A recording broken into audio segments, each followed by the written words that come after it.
और अभी ये कनागत गए हैं, ये तो बहुत बड़ा टॉपिक है, इतनी बड़ी साइंस है, इसका तो वर्णन करना ही दुर्लभ है।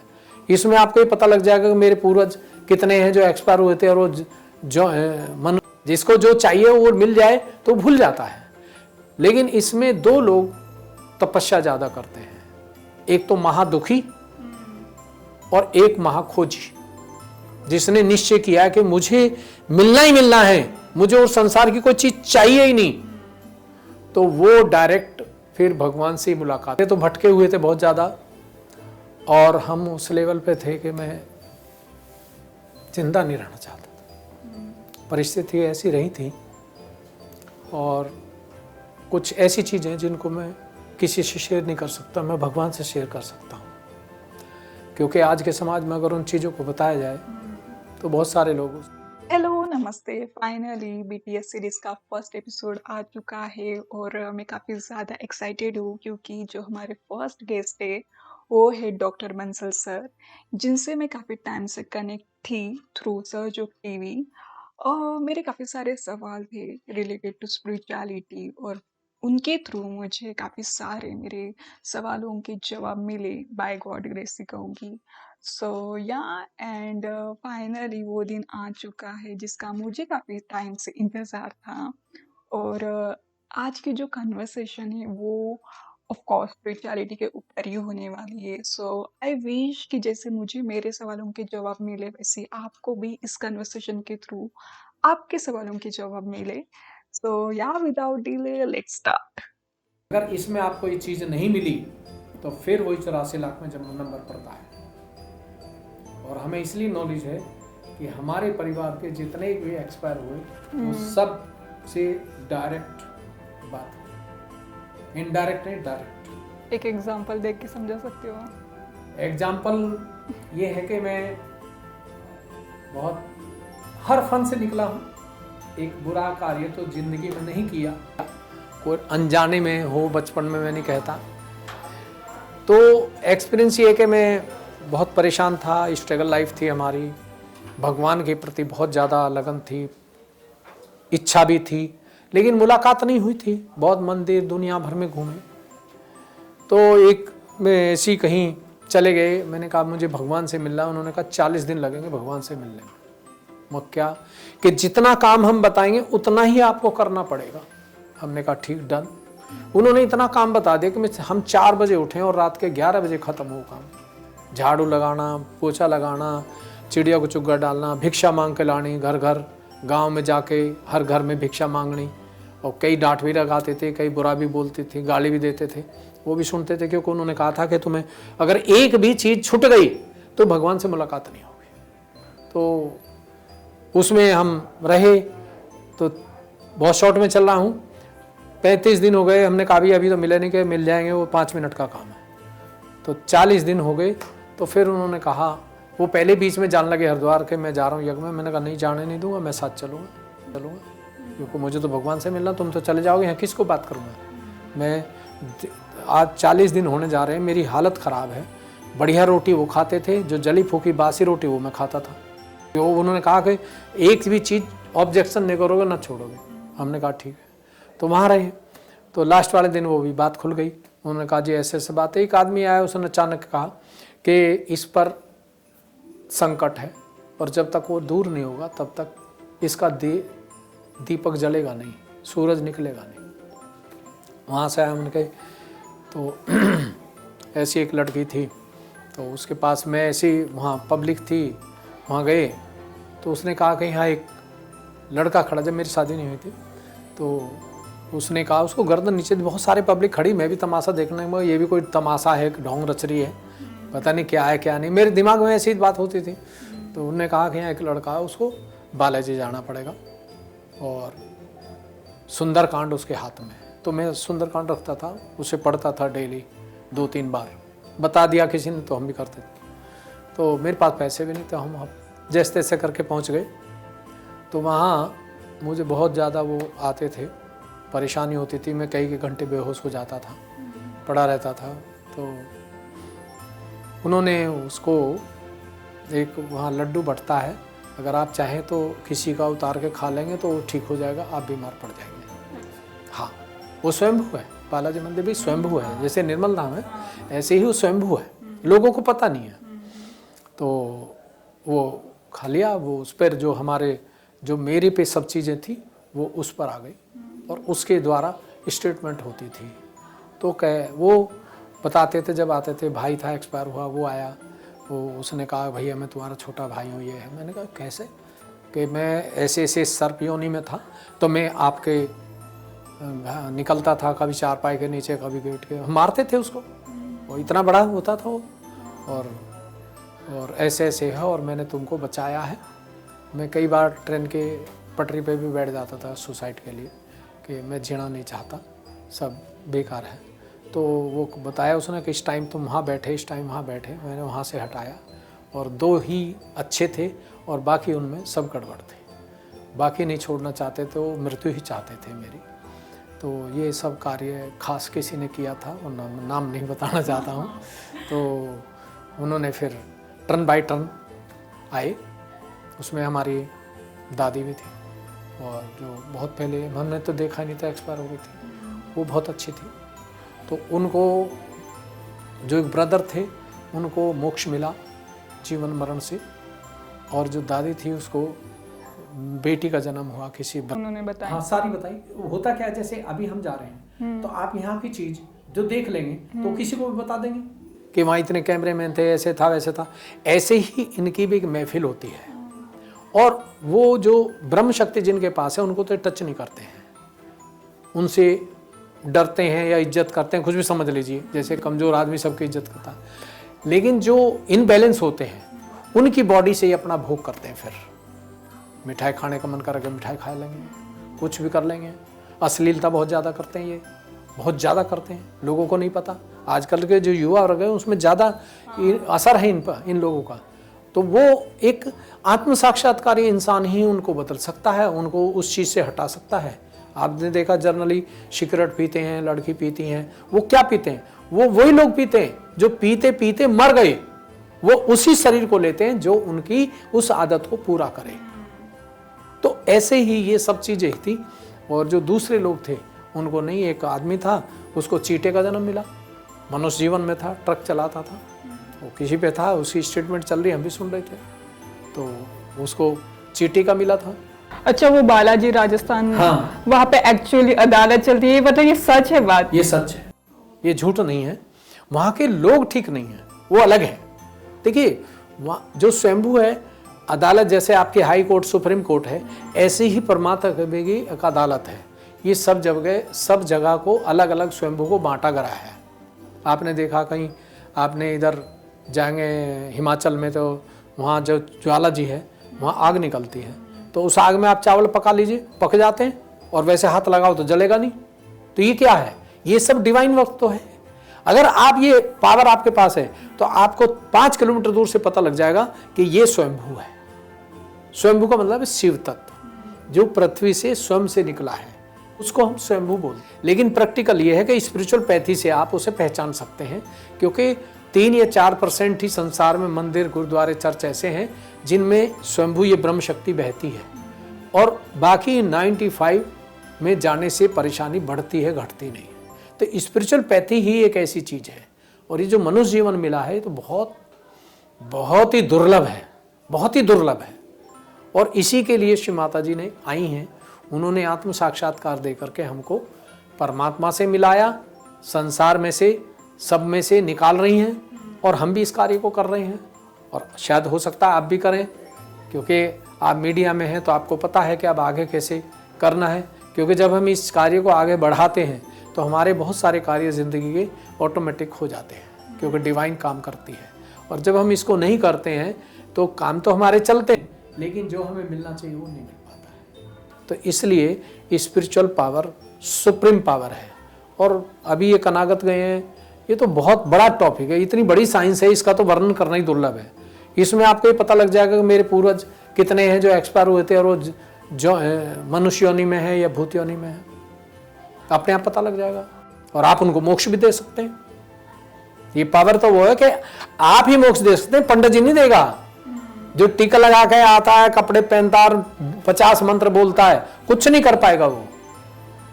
आप दे सकते हैं, क्योंकि जब आप उसके बारे में सोचेंगे तो तुरंत ये हार्ट में पेन आएगा, आपको पता लग जाएगा कि मेरे पूर्वज को जन्म नहीं मिला, भटका हुआ है। तो फिर आप उसके लिए प्रेयर करेंगे, जो खाना बनाते हैं उसे लगा के और उसको छोड़ देंगे, जिसको भी खिलाया, जहाँ भी जिस पे भी होगा, जैसे वो खाने को खाएगा तुरंत अगली योनि में चला जाएगा, छोड़ देगा। फिर सर आपकी सहयोग की जर्नी कैसे स्टार्ट हुई? जर्नी बड़ी दुर्लभ हुई। सहयोग की जर्नी बड़ी स्ट्रगल है बहुत, उसका वर्णन करना मेरे लिए दुर्लभ है। मुझे लगता है हर एक सहयोगी की वही स्टोरी होती है, कोई मतलब ऐसे रैंडम नहीं आता है, किसी ना किसी सिचुएशन के थ्रू ही आता है, स्ट्रगल स्टोरी या कुछ भी। हाँ, आते तो सब, कोई पैसे के लिए आता है, कोई शादी के लिए आता है, कोई बीमारी के लिए आता है, कोई भगवान के लिए आता है। तो इसमें बहुत सारे लोग हैं, जैसे शंकर भगवान की बात चलती है ना, कहते हैं ना, तो उसमें लंगड़े लूले शराबी कराबी सब चलते हैं। हाँ। लेकिन उनमें से एक असली है जो केवल शिव को मानता है, शिव की शक्ति को प्राप्त करता है, वो आगे बढ़ता है, बाकी सब पीछे रह जाते हैं। क्योंकि पैसा चाहिए तो वो छोड़ के चला जाएगा, जिसको जो चाहिए वो मिल जाए तो भूल जाता है। लेकिन इसमें दो लोग तपस्या ज्यादा करते हैं, एक तो महादुखी और एक महाखोजी, जिसने निश्चय किया है कि मुझे मिलना ही मिलना है, मुझे उस संसार की कोई चीज चाहिए ही नहीं, तो वो डायरेक्ट फिर भगवान से मुलाकात होती है। और उनमें से आप हो। ये तो हमें नहीं मालूम, ये तो आपको मालूम होगा। और जो महादुखी होता है वो भी एक टाइम जाकर रुक जाता है। तो महादुखी था, उसका भगवान ने दुख हरण कर लिया तो वो सुखी हो गया, अब उसे क्या जरूरत है। लेकिन जो महाखोजी है, जिसने प्रण किया है, वो ही वहां टिक पाता है, और वो उसको फिर छोड़ता नहीं। उसके कोई प्राण ले ले, मकान छीन ले, कपड़े छीन ले, पैसा वो उनकी परवाह ही नहीं करेगा। और छीनने वाला भी दुखी नहीं, सुखी नहीं होगा, वो भी दुखी होगा, क्योंकि उसकी अंदर की शक्ति जो है वो ही उसको पनिश करेगी। हमें कोई कितना भी बोलता है, हम चुप लगा जाते हैं, लेकिन फिर चुप लगाने के बाद में हम तो उसको एक थप्पड़ मारते, उसको 10 पढ़ते हैं, फिर हमें भी तरस आ जाता है कि दयालुता आ जाती है कि अरे ऐसा तो नहीं होना चाहिए, तो बेचारा ज़्यादा ही हालत खस्ता में चला गया। तो लेकिन करें क्या, वो डिवाइन तो सुनती ही नहीं। जब साकार रूप में थी श्री माता जी तो हम हाथ जोड़ के रो के धो के मना लेते थे, लेकिन अब वो निराकार में आ गई है। जब कुंडली यहाँ से बाहर पार कर जाती है शरीर को, फिर ये सत्य को पकड़ती है और असत्य को डिस्ट्रॉय करती है। फिर भी शॉर्टकट में ही बता। देखिए, जब हम सहयोग में आए थे तो भटके हुए थे बहुत ज़्यादा, और हम उस लेवल पे थे कि मैं जिंदा नहीं रहना चाहता था। परिस्थिति ऐसी रही थी, और कुछ ऐसी चीज़ें हैं जिनको मैं किसी से शेयर नहीं कर सकता, मैं भगवान से शेयर कर सकता हूँ। क्योंकि आज के समाज में अगर उन चीज़ों को बताया जाए तो बहुत सारे लोग उसमें वैसे हो जाएंगे। उस समय जब मैं आया था तो बहुत परेशानी से था। एक केवल एक ईश्वर का सहारा था और किसी का सहारा नहीं था। 4 प्राणी थे, 4 जगह थे। जो राजा हरिश्चंद्र की स्थिति थी वो हमारी थी, और उस समय बहुत स्ट्रगल किया। मेरी धर्मपत्नी जो थी वो बेहोश हो जाती थी 1-1 हफ्ते, कोई सहारा नहीं था, न पैसे का न ईश्वर का सहारा था। तो उस समय वो मैंने एक ही बात कही, सहयोग मारने के बाद भी उसी की वजह से मैं आया था। मैं भगवान को मानता था, और उसको जब रिलेशन देने गए तो उन्होंने कहा आप भी ले लो। मैंने कहा हनुमान जी बहुत ठीक है, तुम अपनी माता जी से इन्हीं ठीक कर दो, बस मुझे और कुछ नहीं चाहिए। तो 3 दिन हुए थे, फोटो लगाए घर में। मैं तो करता नहीं था, मैं तो अपना हनुमान चालीसा करता था, रामायण वो ही करती थी। 2-4 मिनट बैठ के एक छोटा सा फोटो दे दिया, वो लगा लिया। तो तीसरे दिन श्री माता जी साक्षात घर में दिन में आ गई। मैं नहीं था वहाँ, मेरी फुआ थी हमारी धर्मपत्नी, और वो उसको खिला रखा था किसी ने तांत्रिक विद्या से। आजकल 90% घरों में, 95% घरों में ये हाल है, लोगों को पता नहीं है। जितने भी साध्य रोग हैं उन्हीं की देन है, ये अपंग बच्चे जन्म रहे हैं उन्हीं की देन है, और अपने अपनी। तो श्री माता ने कहा कि बेटी जो खाया वो निकालो। तो जैसे ही रसोई से भाग करके और बाथरूम तो नहीं पहुंची, इतने वोमिटी हुई, उसमें ब्लैक कलर का निकला। तो वो 2 लाख रुपए दे करके उन्होंने कार्य किया था उस समय 82 में। तो जैसे वो निकला फिर वो हमारी फुआ थे उनके पास आई और उन्होंने कहा कि ऐसे ऐसे माता जी, कौन सी के जो पूजा करते, खबरदार मुझको मूर्ख नहीं बना, मैं 60 साल की हूँ, गेट पे तो मैं बैठी हूँ, वो कहाँ से आ गई, दिखाओ। देखा तो वहाँ कुछ नहीं। तो शाम को मैं आया तो उन्होंने कहा कि अब आपको मुझे माता जी से मिलना है। मैंने कहा एक और लफड़ा शुरू हो गया, ये क्या? तो घोड़ाहट और त्रियाहट और बालाघाट ये बड़ी मजबूर होती हैं। अगर स्त्री की जिद हो जाए तो संसार एक तरफ है, वो अपनी पूरी ही करेगी। तो मैंने कहा अब तो माता जी से कहा।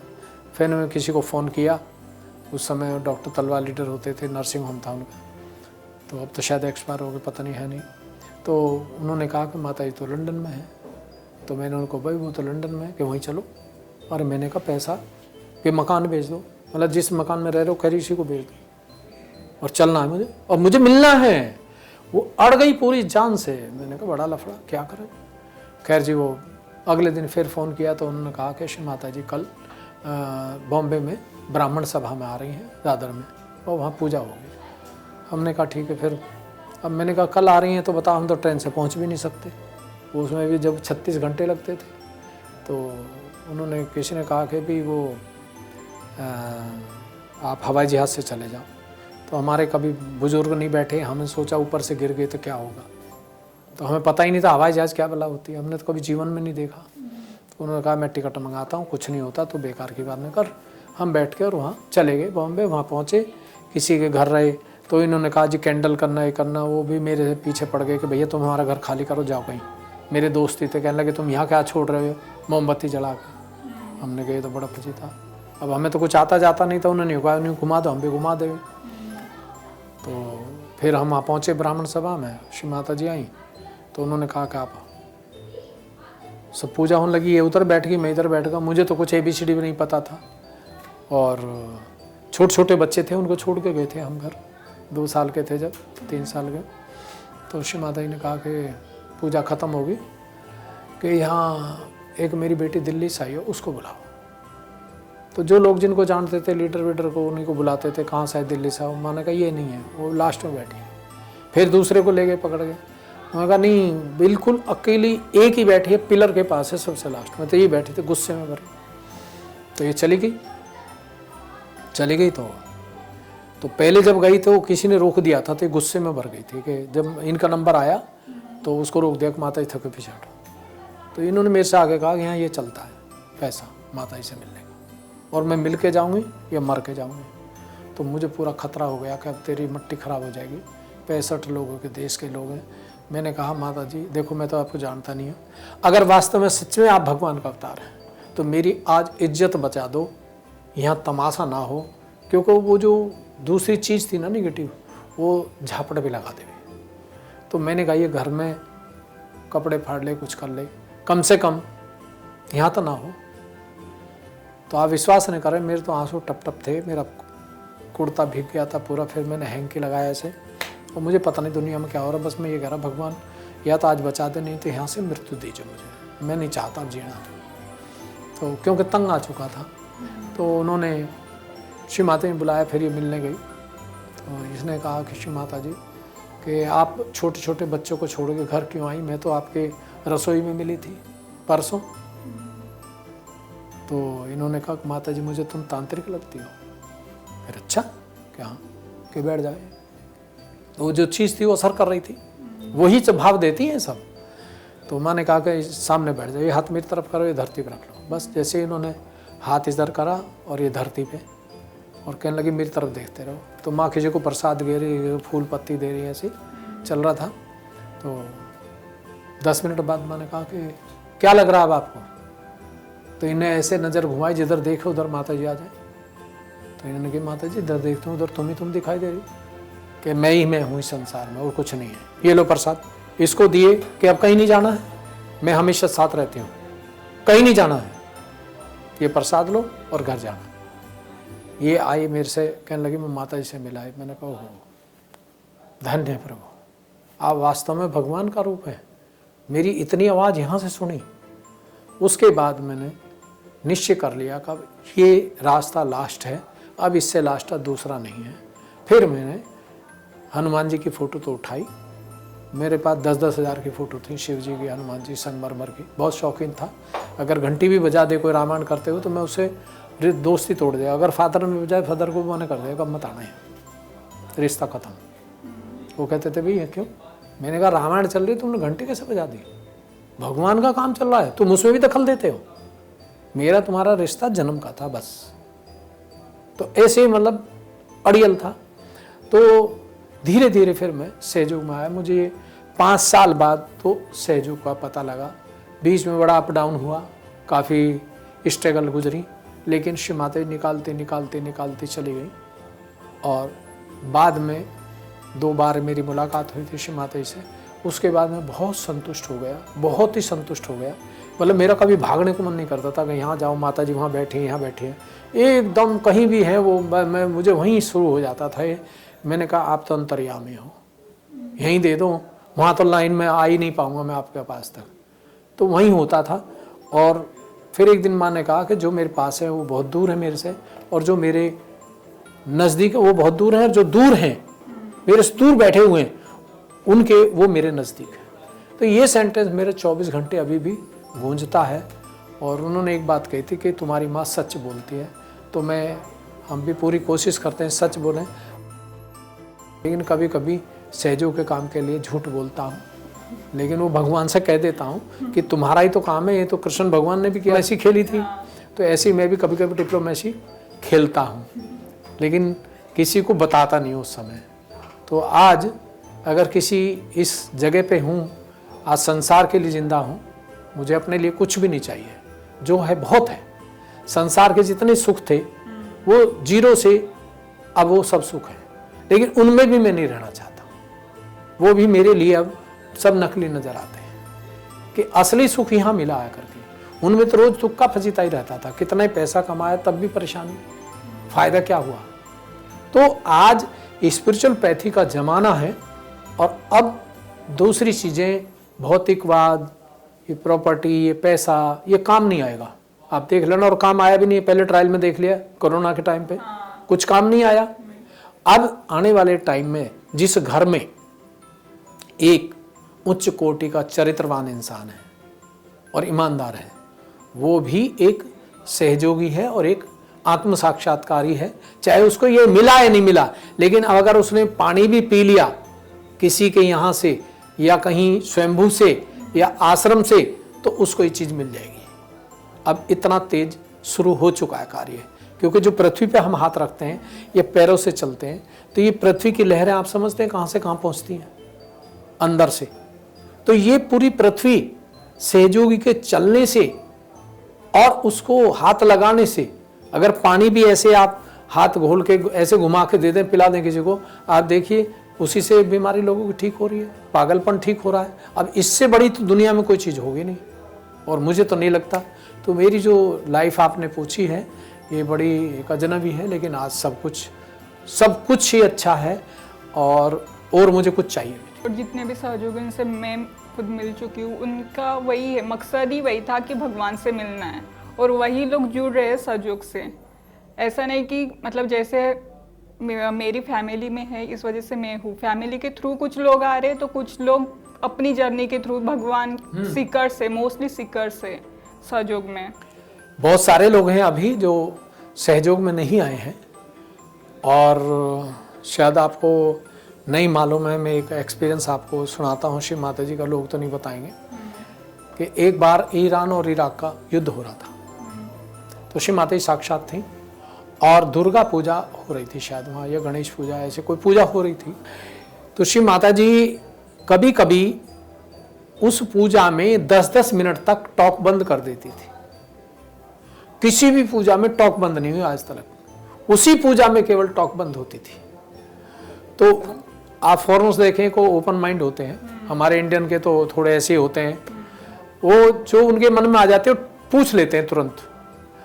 तो जब पूजा हो गई तो कोई फॉरेनर था, उसने पूछा कि श्री माता जी मेरी एक शंका है मन में बहुत ज़्यादा है, और आप उसको बताएं तो अच्छा। उन्होंने कहा कि बोलो बेटे क्या है, कि आप कभी भी किसी पूजा में आज तक में, आज 15 साल 20 साल से चल रहा हूँ, कहीं भी 2 मिनट के लिए बंद नहीं हूँ, कंटिन्यू बोलती 2 मिनट बंद हो गया, अचानक वो अलग है।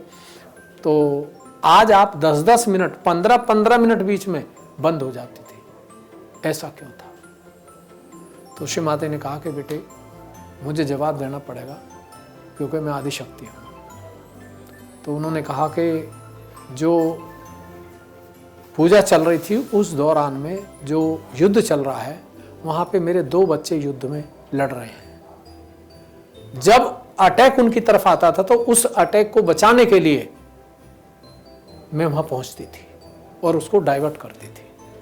जो उन पे सीधा डायरेक्ट निशाना था वो उनको बचाने के लिए मुझे वहाँ बार बार जाना पड़ रहा था युद्ध में। इसलिए मुझे शरीर मेरा यहाँ था लेकिन पावर मेरी वहाँ थी। तो ये चीजें शेयर नहीं करते कोई लोग, लेकिन अगर ये सत्य है तो वाइब्रेशन तुरंत बता देते हैं यस। अगर हम झूठ बोल रहे हैं यार ये, तो ये मना कर देंगे कि नहीं झूठ बोल रहे हैं।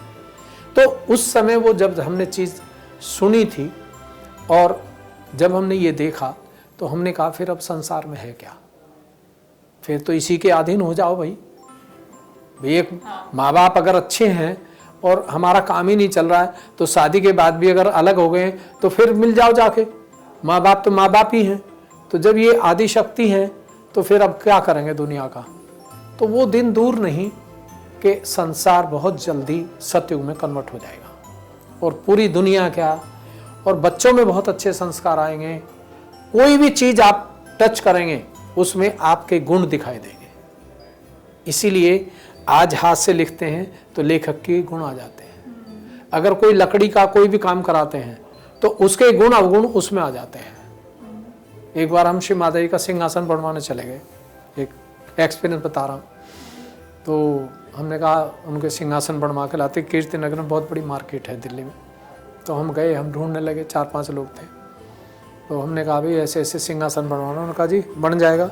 मैंने कहा कौन बनाएगा, कि कारीगर बनाएगा, उनका नाम बताओ। तो उन्होंने कहा ये खान अली बनाएंगे, ये वो बनाएंगे, राजेंद्र बनाएगा, ये बनाएगा, कई नाम लिए। तो एक कारीगर का नाम आते ही वाइब्रेशन चालू हुआ। मैंने कहा भाई ये जो अब नाम लिया ये बनाएगा। कहने लगे जी क्यों, इतने सारे कारीगर का नाम लिया उनमें क्यों? मैं कहा इसी की बनाई हुई चीज़ है, इसी से बनवाएंगे। कि ये तो है नहीं यहाँ। मैं कहाँ है कि बिहार है। मगर जब आ जाएगा तब बनवा लेंगे। तो वो जो सिंहासन का बनाने वाला आदमी है वो अंदर से प्योर था। प्योर में ये बहुत जल्दी चलता है, चाहे वो सहयोगी है ना नॉन सहयोगी है। तो जो प्योर और धर्म का पक्का है, धर्म से नहीं गिरता, वो आदमी सहयोगी नहीं महायोगी है। चाहे वो मुस्लिम हो या हिंदू हो या सिख हो या ईसाई हो। तो उस कारीगर के वाइब्रेशन थे। वो उसने कहा जी ये इतने लोग, मैं कहीं इनसे बनवाने से तो वो बेकार हो जाएगा।